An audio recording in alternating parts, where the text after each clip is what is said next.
You're listening to the Consistent Briefing Show podcast on Anchor FM.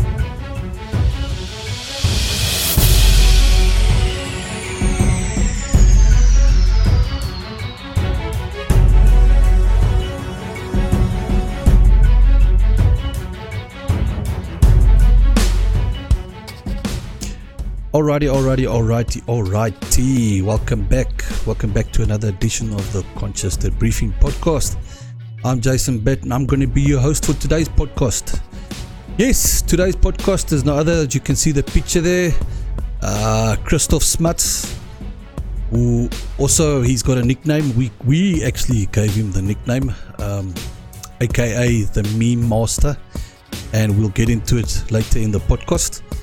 But Christoff is actually more than that. Christoff he's somebody, that's in the middle. He's the man that gels everybody together. I mean, he did a lot of things in the background. The Facebook groups, getting people to create the different branches in the different towns. There's many things that he created, and the man's got lots of talent. Christoff, if you're hearing this, I know this is the introduction. Christoff, you are that man. You are that man. You are the man behind the scenes, man. That gels us all. So yeah, okay, enough jibber jabber talk there. Let's get into the podcast quickly, and then we'll find out exactly who Christoff Smuts is. See you, Nana. Christoff, thank you. Are you there, my man? Yes, man. I'm here. 100%. Listen, thanks. I want to thank you for taking the time to come on to my podcast. I really, really appreciate it. Thanks for inviting me, man. Thank you so much. 100. So before we get into the podcast, did you see that post I put on today about the government not having money? Oh, dude, yeah, but we've been knowing this for ages, bro. No, we have. Yeah, for sure, we have. Yeah. I'm totally like Saint Cyril the Shocked, bro. Like. I know. Flabbergasted. I absolutely can't believe this. Problem is with South Africans. Yeah. We are hyper-normalized. Yeah.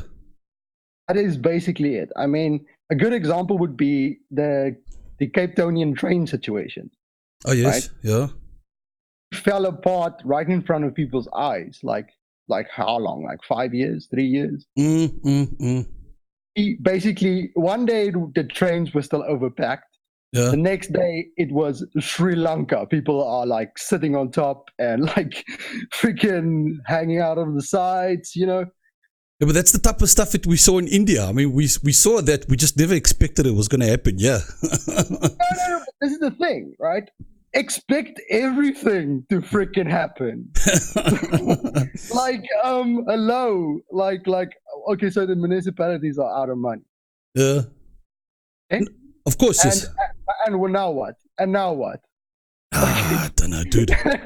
I mean, this municipality of mine where I live in front of Bell Park. I mean, this Umfuleni is, well, from what I hear, it's the second on the list for the most corruptive, acts that they commit. That's crazy, man. So you know what? This is the funniest of us all, right? Is now you've got former public protector Thuli Malonsela on Twitter. Yeah. Finding us all that we should feel all guilty that we're not helping people enough. Yeah. All right, cool. We're not helping people enough. Yeah. Question is, Thuli, while you were public protector, you do enough to protect us and everybody else. Because protect me from yourself and your friends. Yeah. Really plundered the entire, everything. And we're just like sitting here going like, okay, no, but they empower whatever. I don't know, dude. Yeah, it's the same. I mean, the beans with Jacob Zuma, and there were a lot of people seeing her when she was a target. Yeah. And now she's like, no, but you need to give more. And the thing is, now it's white monopoly capital. They could say whatever the fuck they want. Actually, is the people have stuff. Yeah. Stuff up because we stuffed up. Yeah. Because Jan van Riebeeck stuffed up. Dude, that is the problem. The problem is that to a large extent, even the people that oppose them, into their garbage, like, need to think beyond the strategy of the communists. We need to think beyond their thinking. True, eh? This is just a story that they tell, okay, to have an effect. Yeah. I'm dying to know what happened at tea party. Well, Helen invited her over for a cup of tea. Yeah. We still don't know. We don't know what happened from that tea little outing. Dude, you know what I want to see? I actually sent Conscious Caracal a message about this. I mean, he's actually an oak you need to get on the show. Yeah, no, I do watch his show. I mean, actually, a discussion between me and him actually would be great. Yeah. But I messaged him because he's got a lot of Twitter followers, and I said to him, you need to get Chief Beef Quasar. Yes. And Malonsela to talk to each other, on his channel. Of course, yes. And don't call it the debate, call it the discussion, because when you say debate, they run for the hills. And it gets all heated up, I know. It's I mean, Ronaldo, who is center left, or I don't know, left, or whatever people want to label people, but he's getting flack now because what is it? That lady that went and accused the IRR of being I saw that. Yeah. I mean, organization founded 90 years ago because it was flabbergasted by how cruel and unfree the apartheid government were making our fellow South African citizens. White supremacist, most useless white supremacist organization ever formed. Yes, I couldn't believe it. White supremacist. Oh, by all means, anything is white supremacist. They're like milk is white supremacist, dude. Like freaking clowns are white supremacists. Freaking the OK sign is like, I fucking can't wait for the day where we declare the hammer and sickle a white supremacist symbol. I actually can't wait. Oh, flippant. I actually made this meme not this long ago, where I took the Oranje Banya blow and I replaced all the flags with hammer and sickles, and I called it the immortal offense flag. Okay. I haven't seen it yet. Have you put it on the group yet? No, I actually did put it on the group, but it's basically, I'm just the thing is, the outrage, the clicks, the likes, all of this stuff. Yeah. You have to understand where it comes from. It comes from the 1940s. Yeah. Back. Long time, yeah. When the American Communist Party, who was supported by I'm not sure now if it's 1945 but it was the days when Stalin. It was during the time of infiltration. Yes. Yeah, Stalin and Churchill. During the time of when they started seeding these ideas, the communists were looking for something specifically that they could have a wedge between the people in the society of America. So basically, what they did was they realized the problem that the United States have. Line is basically, stuff. Okay. So now what they would do is they would take back a civil rights movement, right? They will put their players in behind of it, and then basically what will happen is civil rights become a communist issue. But actually occurring is they're just power jacking a group. Yes. Okay, so that they can have their influence, so that they can say they're speaking for the oppressed. The same thing. The tactic is being used by Islamic extremists. They do the same thing. Yeah, they will look at the people who are at the bottom, who are struggling, who are failing, and they would say, oppressed. Okay, you are being oppressed by X power or X this or X that. Then they use that as a recruitment tool. This is also the same tool that, the guys who are, hard to define these days, who is far right, because everybody has been labeled far right. Yeah. But people who you and I would consider on the far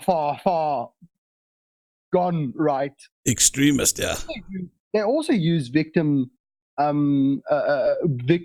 as a form of recruitment. Okay, it's like, oh, look, this person got hurt, or oh, look, this person got part of our in-group. You need to do something about it, all right? So basically, they will take an issue, amplify that issue, and they will push something further and further and further and say, all right, cool. Many people we can all form under our umbrella. So this is why the whole Oppression Olympics thing is a thing. It is out there because the more you have victim points, yes, the more you are basically empowered through the new thing where we go and we implement everybody who's in a mediocre and actually just put a smart person in, and that person could have quote unquote these victim points. And that smart person will just use all the other people, disempowered as basically a way to empower that person. So it's very, very easy to take a lot of people that are intentions. All right, it's not like they don't have good intentions. They want to help the poor. The method they're using is literally something that will destroy the poor. Yeah, exactly. They're too stupid to realize it, but the smart ones do. Yeah, the smart ones do. You're right. Yeah, the smart ones know very well that in the end is going to not just destroy us down here. Yeah. Going to cause the nations that are next to us, at the very least, in a best case scenario, to suffer as well. Yeah. I mean, have you ever thought what would be the geopolitical impact? Africa collapse, dude. Have you? Yeah, of course. Yeah, I think a lot of us have. But the thing is, what do we do now? Because right now, most South Africans are sit with this choice: either you immigrate or you stay. Yeah. If you're staying, what are you going to do? Because a collapsed state. Yeah. I mean, I feel really scared for people that have families, and and they can't get out. There's a lot of people that talk a lot of bravado, that say that no, South Africa is going to head for the civil war, but even some of the analysts, from an intelligence point of view, most of them say, no, what basically would happen is South Africa will fall into a state of rule of law, essentially. And you will just have, the people might makes right, essentially. And that could be potentially the thugs, because the thugs are in power. Oh, of course. And really, it sounds really maybe racist to say that, but let's be frank here. These guys are connected with criminal syndicates. Okay, of course. Like it's not and when I say thugs, I don't just mean black thugs. Look at who were involved in when it comes to the Zondo thing. Yes, there are plenty of white folks. Of course. Have the blood of rhinos on their hands. Oh, I know. I mean, like, this is the thing, though. This is why the dividing people based on race in this country is so bloody dangerous. Yeah, that's divide and conquer thing. I've been. Look, let me tell you something, Jason. I've been speaking to some of the secessionists. Okay. To like the guys from the Cape Party. I filmed their fundraiser. Yes. Had some very, very interesting discussions with people there, and I have all of this on tape. But this stuff is all going to come out. Okay, it's something I'm working on something bigger. And I've also been speaking to the other guys from the USAF. Oh yeah. That freaking, I don't know if you've seen them. We've got this. Trying to feel out where these guys' headspaces are at. Not because I agree with what they stand for, but interested in is the viability of what Germ and I think Roman has also talked about this, the whole thing that balkanize potentially. Yes. We could potentially see a situation. You will have communities that just go and they just pull LAR. Okay. Yeah. Just like, okay, look, there's a bunch of chaotic, anarchic people out there that are very, very desperate and hungry. Well, we're just going to take care of ourselves, look at the people that want to work with us, and screw everybody else. That is basically likely the scenario that could occur here if people decide to stay back. And I think this is why you will have Solidarity thinking about and AfriForum thinking about developing all these parallel systems. But and Sidelanders. People should consider. Everybody should consider this. I'm not saying that they should necessarily work with Solidarity, but because they already have the infrastructure up and running, and a lot of these other groups that are out there, and you could like their views or hate their views, guys have set up the infrastructure to make sure that when things are, because the frog is boiling really fast right now, right? The pot, with the frogs inside the pot, paying attention. The people are paying attention. They know full well what's going on, what's clapping, because what is happening now at the same time. Okay, so we have the big one, EWC, right? Which is basically going to destroy the entire economy. There's no other way to look around it. It's going to.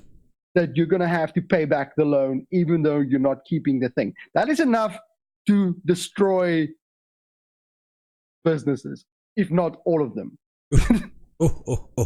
Okay.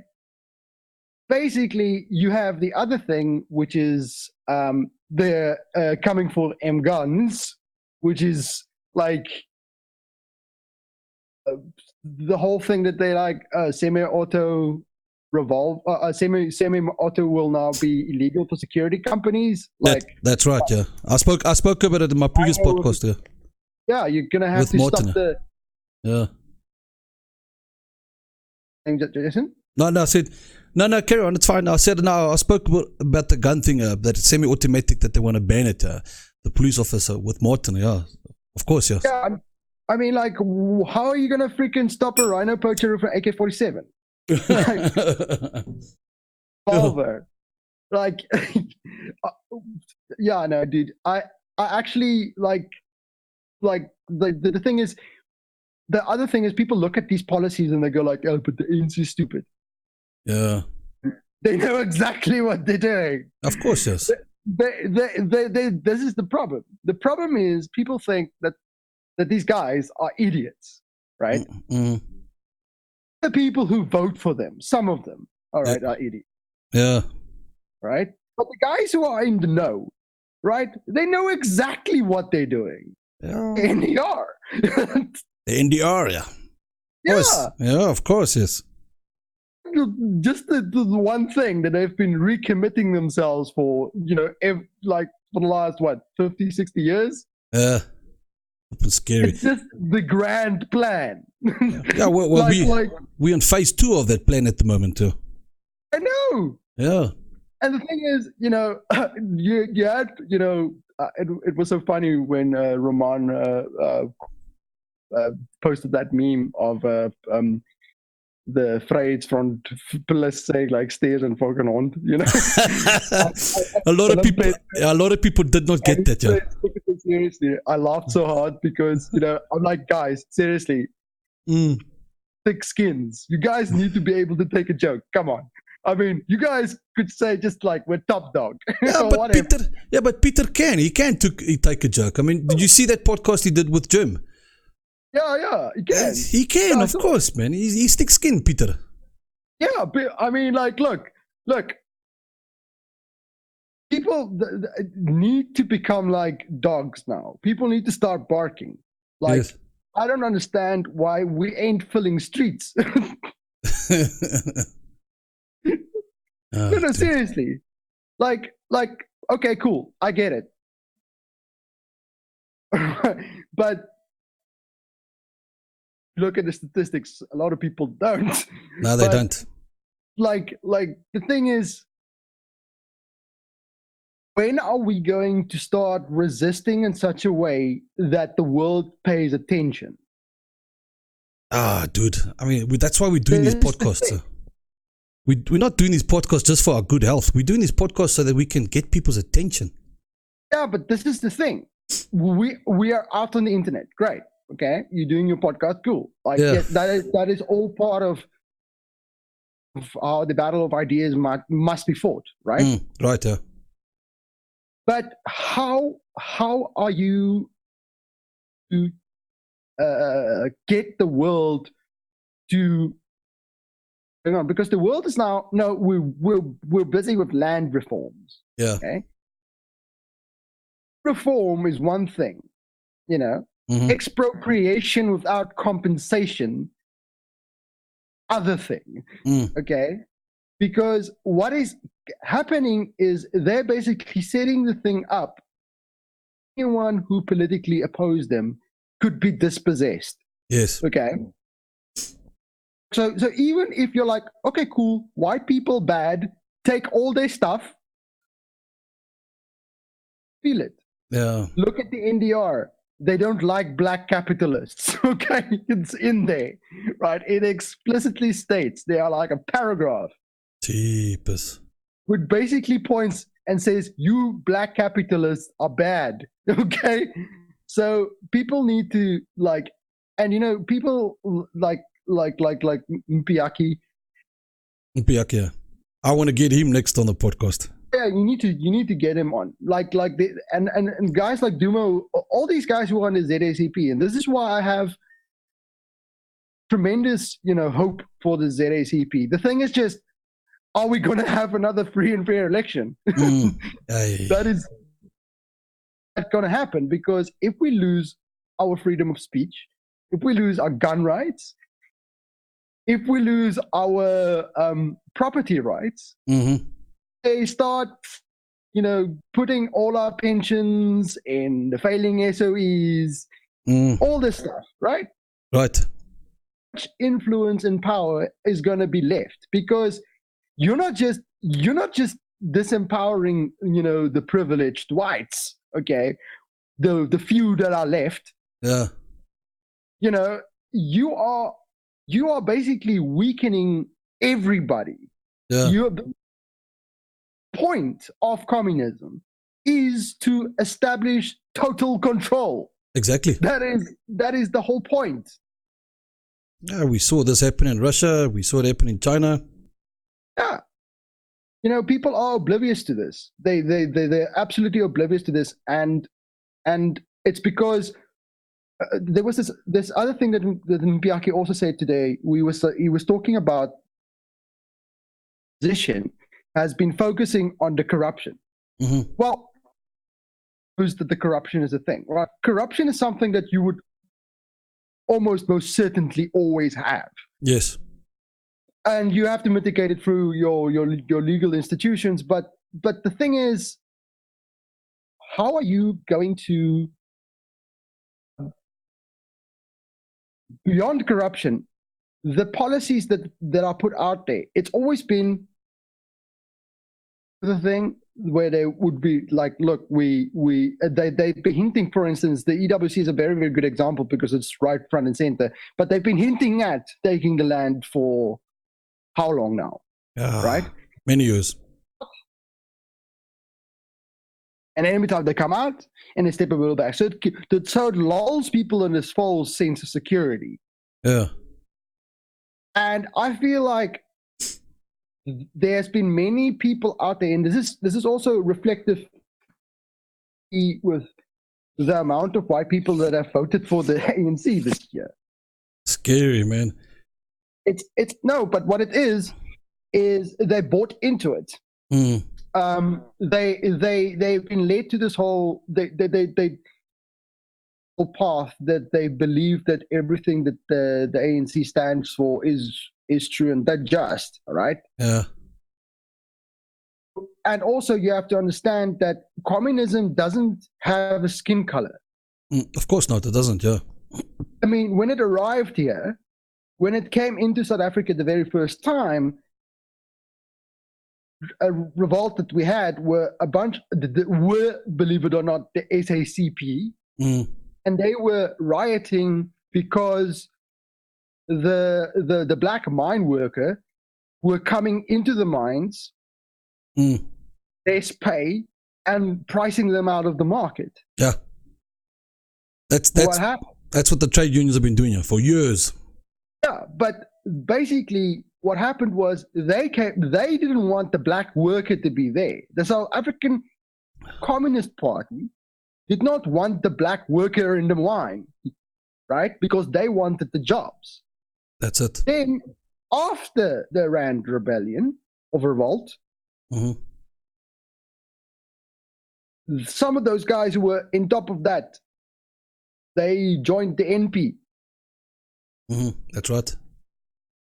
So how deep does this rabbit hole go? Flippin' deep, bro. Flippin' deep. I mean, because if you look at that, I don't want to cook up conspiracies or anything like that. I'm just saying that you could look at that thing objectively, and you could say, well, I'm smelling a rat here because industrialized, all right, after the First and the Second World War. Why? Because we allied with the British. Yes. They gave us the technology needed. This is the one thing that a lot of people forget. People give me flack for because of my surname. But yeah, Smuts, yeah. I mean, like, it's like, no, traitor, we should have joined the Germans. Like, yeah, no, we probably would have gotten nuked. Okay, no, I'm kidding. Probably not nuked, but seriously, at the time, I think from how it worked out for South Africa in the long run, in terms of territory. I mean, like, not just that, we were basically realized, right? Yeah, of course. Demoralized. Yeah, but the thing is, to a point where we could compete on the global market, okay?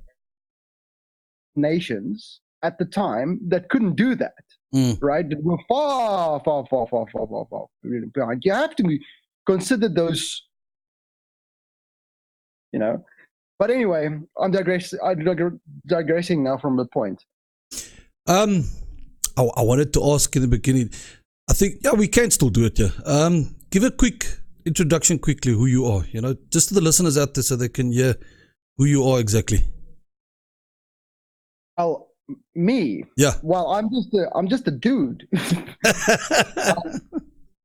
No, but okay. I'm just a dude on the internet. Yeah, but but your passion, you've got a huge passion for the ZACP, and I admire that. And I think a lot of us that's with the ZACP, we admire your passion too.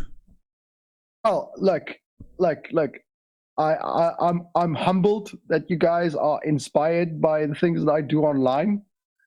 No, we are. But what I would like people to do is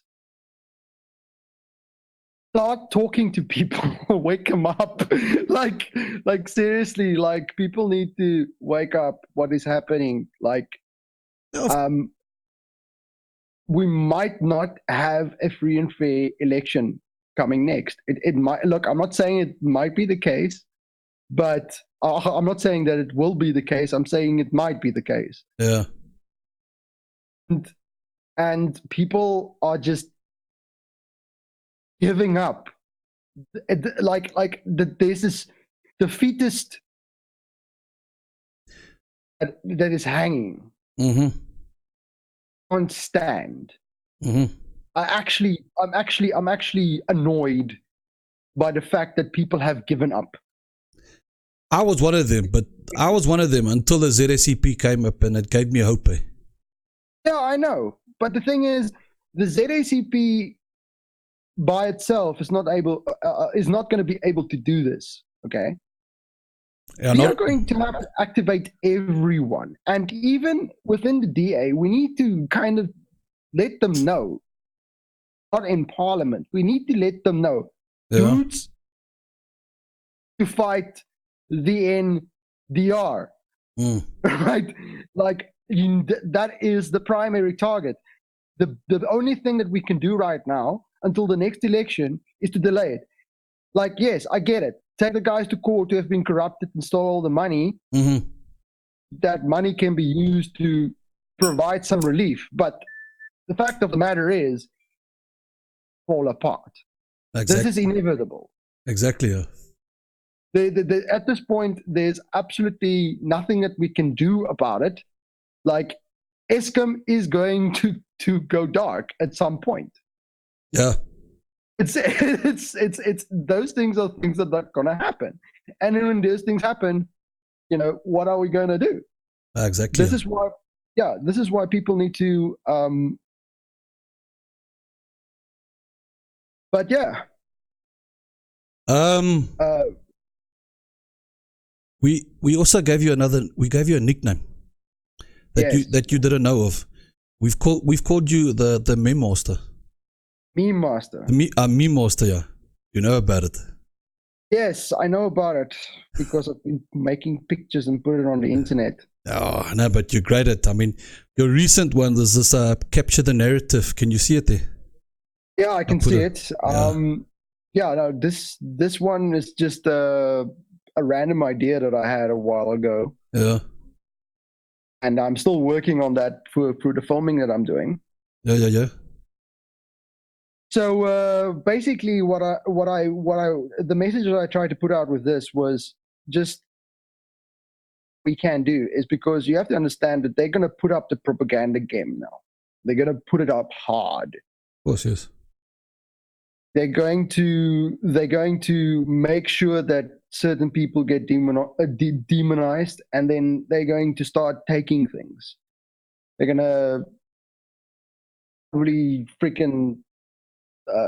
Like they're saying out openly, like with the prescribed assets and all that stuff, they're going to be taking people's pensions. So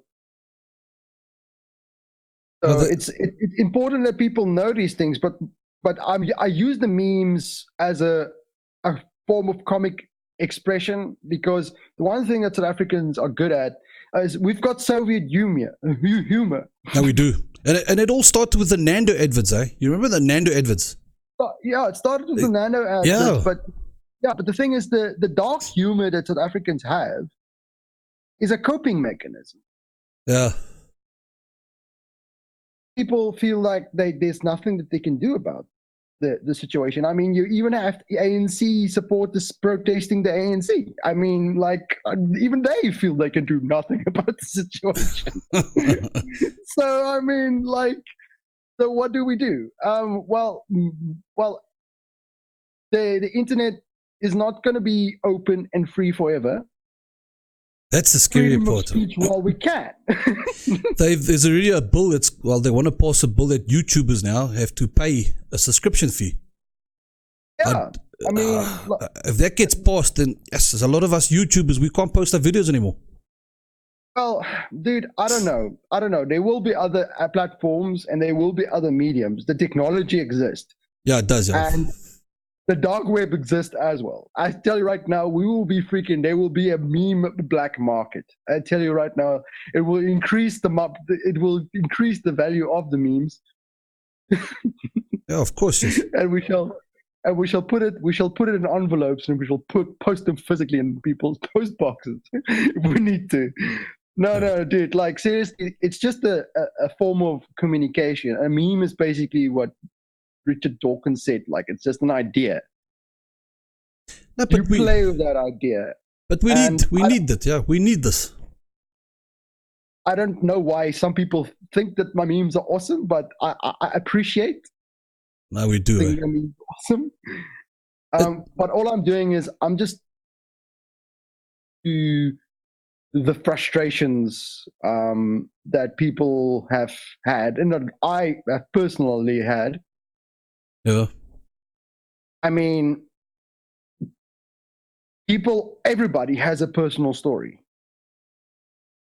True. About something that has happened, and then it completely destroyed their life or whatever, because the troubles that we have in this country. I mean, do you know one person who hasn't been a victim of crime? Do you know one person? No, I think everybody's been a victim of crime. I mean, I work with crime. I'm in the security industry, so yeah, crime is something that I'm used to. I'm used to crime. Do you know how foreign a concept it is for South Africans to acknowledge that there are some places in the world where people go through their entire lives without experiencing crime once? It's not only that. There's a lot of people out there that don't seem to also know what goes on in the rural areas. I mean, we watched that last podcast with Anthea Jeffrey. She explained, the black on black violence. There's a lot of people that are not even aware of that and how it started. I know, but the thing is, you have to understand.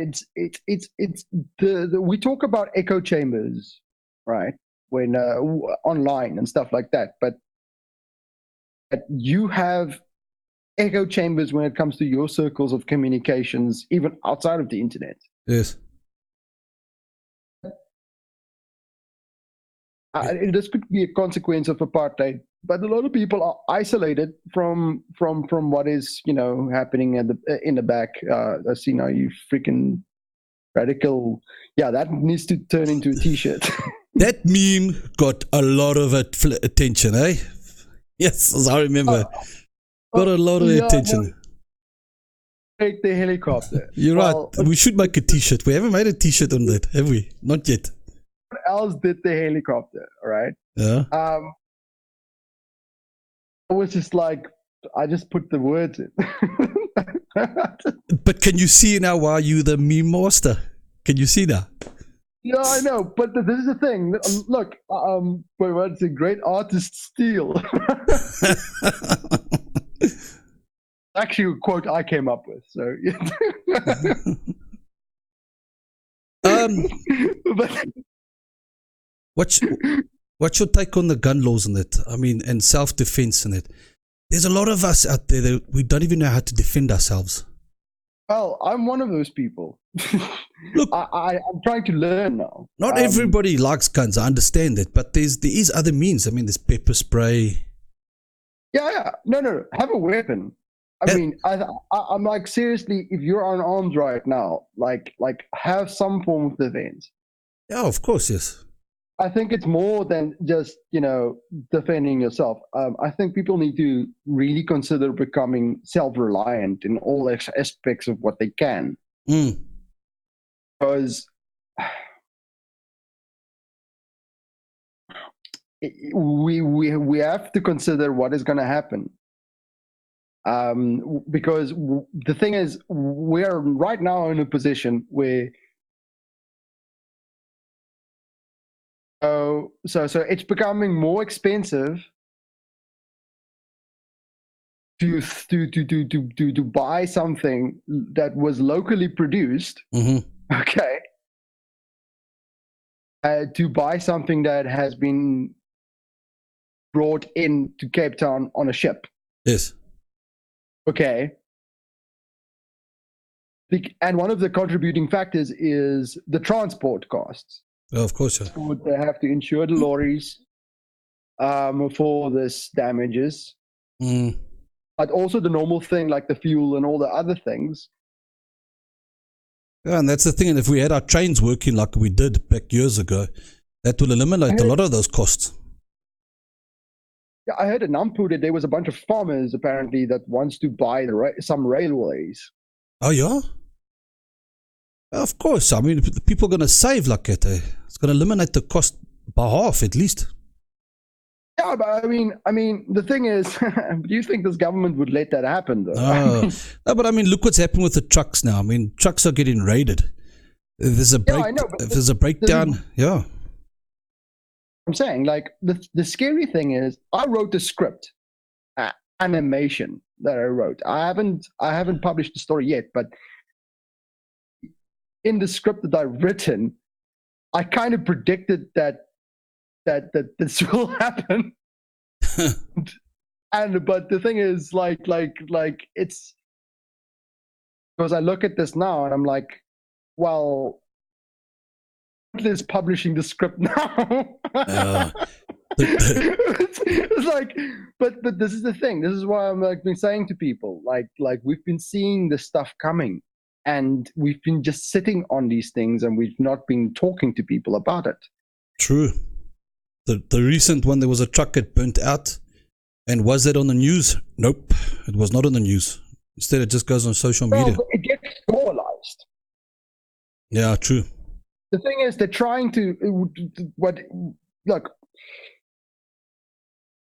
There are people that have this argument. For instance, they say, for instance, the farm attacks, right? Like, it's not that bad because when you go and you look at the numbers.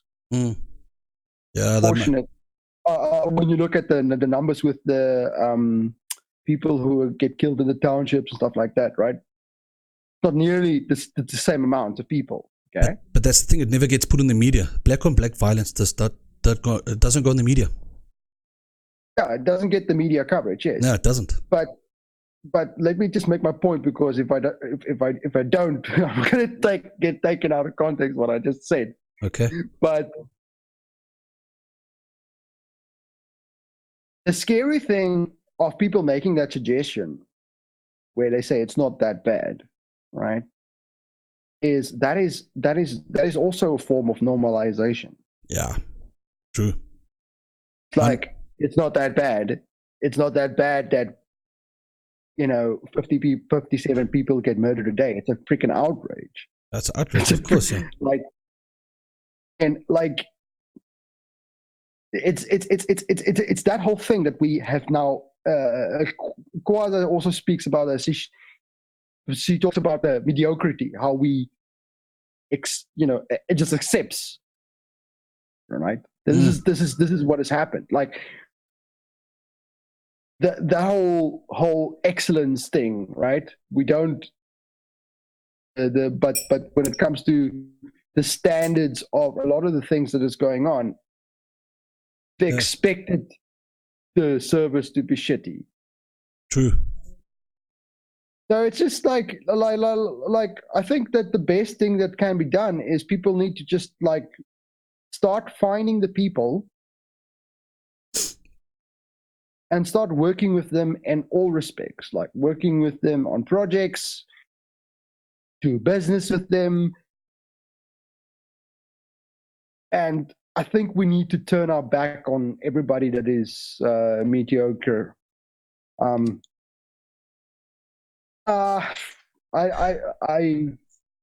checked out a video, the picture that you posted there. You said you want. Should I comment? I want you to comment, Christoff. I want you to comment. Well, he's right. My memes are shit. No, but this guy. I should post, of course. I should post all the time. Yes, have you checked the have you checked the podcast he had with Ronaldo? Yes, this guy's vicious. No, look, like there are people out there that do think like him. Unfortunately, there's people out there that do think like Carpenter. Unfortunately, that's the truth. This is the thing. His voice is important. He needs to be out there and he needs to say things. And unfortunately, he has to do it anonymously, because if he comes out and he speaks into a YouTube screen or something like that, and everybody discovers that he's actually colored, people are going to freak out. But no, I'm kidding. I don't know what his ethnicity is. But funny thing is, there is actually some coloreds out there that are holding the same views. Yeah, there is. As these guys. This is what I'm saying. That even racism is issue. You have to understand that people they out there that want to they want to mobilize on race because it's easy to do. Yeah. It's very easy to say the Jews are under attack, or the black people are under attack, or the white people are under attack. To a certain extent, you could say that. You could say, yeah. You could say that a certain grouping is under attack. Is they are amongst the racists, right? That can't stand other groups, right? Especially when groups don't exist. Divided. They are divided even within themselves. True. They can't form their republics because I believe they are infighting. There are power balances at play as well. There's a lot of discussions and ideas that doesn't seem to coincide, and a lot of things. The reason why they can't pull together and do the secession thing and freaking pull it off and get it proper, they are even within themselves. They are fractured. True. If you're a person that are looking at the race question in the way that you do, then you're still going to run into problems within other people, and it will still be these people, they believe this, or this people believe that. People are always going to be divided. Yeah. This is why I like the ZACP, because principles. Awesome. Down. You say, all right, cool. We believe in liberty. Awesome. Right? Who all believe in liberty? We all do. Right? Cool. We all do. We believe in firearms for self-defense. Great. We believe in property rights. Yes. Great. Big Daddy Liberty. His flamethrower. Hey, sorry, I had to share that because he's another man that I've got a lot of respect for. Big Daddy Liberty. The work he does is awesome. Well, look, he gets a lot of flack for what he does. I've got a lot of respect for him. He's awesome, man. I've met him twice. And I've got some footage of him that he screened already. He's like conservative black talk on UCT, Little Moscow, and it was very interesting because there were some guys who were there, who were attending the thing, were there during the bill discussion as well, and it was very interesting to see the different reaction between when he was there. I was filming the minister, or Jeffries, Jim Jeffries. I don't know if he's still there. He's still the minister. Okay. He's been working almost on the hate speech bill, and I was filming the students there, and some of the racial nationalist rhetoric that were coming from the guys who were talking about, like, leave and yada yada yada yada yada, and Jim Jeffries was literally discussing the hate speech bill, right? Looking at the way he was interpreting that, right? And I was not trying to pass judgment on Jim Jeffries or anything like that. Looking at that he had there, and the BLF, which that guy was part of, was also attending this thing with the conservative black thing, right? The way that they approach Sia, right, in terms of his ideas, fundamentally different. Treat a white guy who's advocating for a principle that will work in their favor. That the hate speech bill is going to affect them. See what I'm saying? Yeah, I'm with you. Yeah. They don't see that they don't see that the things that are going to happen are going to, work against them. Change people then, because Sia's whole job is right there to advocate for liberty, right? Yeah. Open the eyes of these guys, right? And basically what he does is he taps into people's inner agency to do something about your life. I've seen him having discussions, and I'm freaking regretting that I didn't film that discussion, because we were packing up gear and there were guys that came at him, because there's a lot of guys who ask questions that people are afraid of. One thing is they don't want to publicly come out and support Sia because they feel like they're going to get marginalized themselves. Okay? Afterwards. And that I saw. And this is actually also one of the reasons why I didn't film it. That's because I didn't want to expose the people's identities. But what is happening is this consciousness awakening the black youth that something is up. Something is that they've been told is not working. So what Sia is doing is definitely reaping results. Okay? Because it makes people want to come out and want to start talking, because you have to understand the communists rule through fear.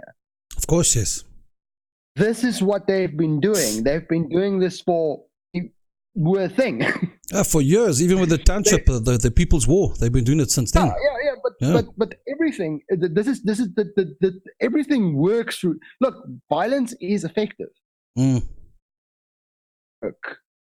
But the thing is, when you commit violence and you are someone that is exposed, well, you're gonna you like, this is what I'm saying. While violence is something that is completely ill-advised, I would never advocate for it. But these people, if you hold the narrative, and you get away with it. I mean, just take Antifa's assault on Andy No.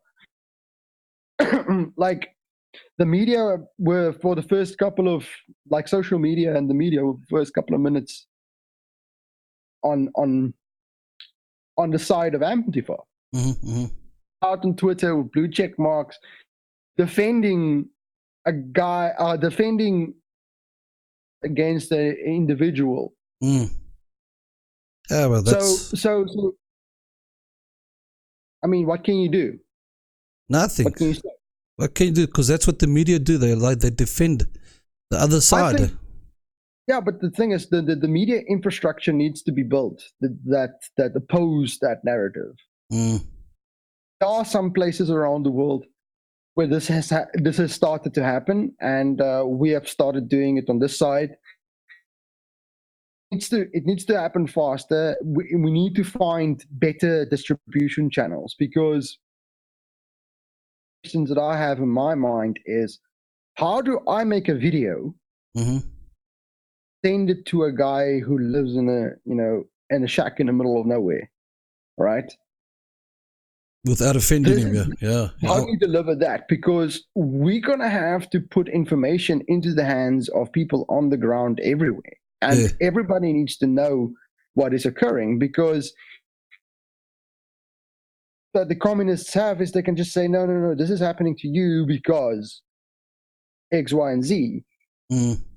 our side, we're going to have to put information in the hands of people that people are able to help themselves. The question is, what information do you put in their hands? Help them. True, because this is what I've been saying with Wesley and other Okies that I have on chats with on the Discord channel. Yeah, the youth in the townships and the rural areas are totally uninformed. They have no clue of what's going on. Yeah, but then also you have this challenge of, the education gap. Well, that was done on purpose. I mean, like I said in last week's podcast with Dylan and Wesley, the ANC politicians, their words was liberate now and educate later. You know, the education never happened. I think, everybody, everybody in the townships are all stuck in liberation mode. It's one of the most tragic things. Like it's literally, I can't believe that you can betray your own people like that, and manipulate your own people like that. That's sad. It's total betrayal. Of course it is. The thing is, and the manipulation. But this is why I say a lot that blame the ANC or its supporters, right? Yeah. Away from this now. Right? I mean, like you need to build something. We need to build something else. Okay. There are 20 million people that were eligible to vote that didn't vote in the last election because they're too scared they're going to lose their RDP house or they're going to lose their SASSA grant. 100%. Yeah, we know that. I know. It could be that. It could be a whole host of other things. Mm-hmm. But they are afraid of losing something here, so they don't want to vote. Yeah.